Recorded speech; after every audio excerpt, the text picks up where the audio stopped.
কিছু বিডিএফ এর সদস্য আছে, পুলিশ সদস্যরা আছে, সাধারণ মানুষ যারা আজকের এই গণজামায়াতে অংশগ্রহণ করতে চাচ্ছে তাদেরকে বাধা দেওয়া হচ্ছে, বলে এই পথে যাওয়া যাবে না।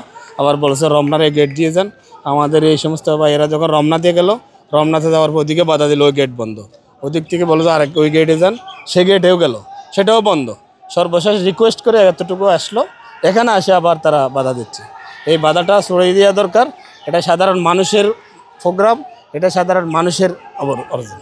দর্শক, আমরা দেখছি যে পুলিশের যে বাধার যে বিষয়টি আমরা দেখতে পাচ্ছি যে এখানে এই মুহূর্তে ঠিক তারা সেই বাধা, অর্থাৎ পুলিশের যে বাধা, সেই বাধা পেরিয়ে তারা এই মুহূর্তে ঠিক সামনের দিকে আসছেন, প্রধান উপদেষ্টার বাসভবনের সামনে আসছেন।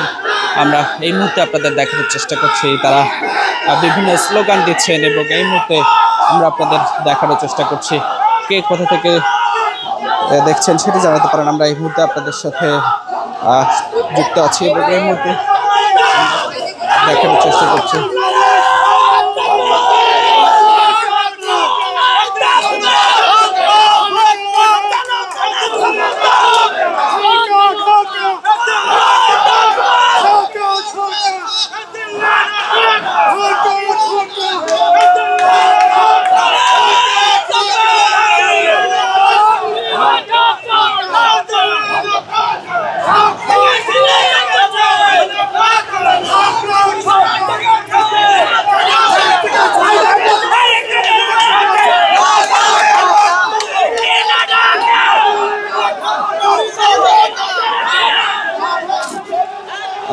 দর্শক, আমরা এই মুহূর্তে আপনাদের দেখানোর চেষ্টা করছিলাম, তারা কিন্তু আসলে এই মুহূর্তে যেমনটি আসলে অভিযোগ করছিলেন যে পুলিশের বাধা, সেই পুলিশের বাধা পেরিয়ে এই মুহূর্তে তারা প্রধান উপদেষ্টার ঠিক বাসভবনের সামনে তারা এই মুহূর্তে চলে এসেছেন এবং এই মুহূর্তে আমরা আপনাদের দেখানোর চেষ্টা করছি।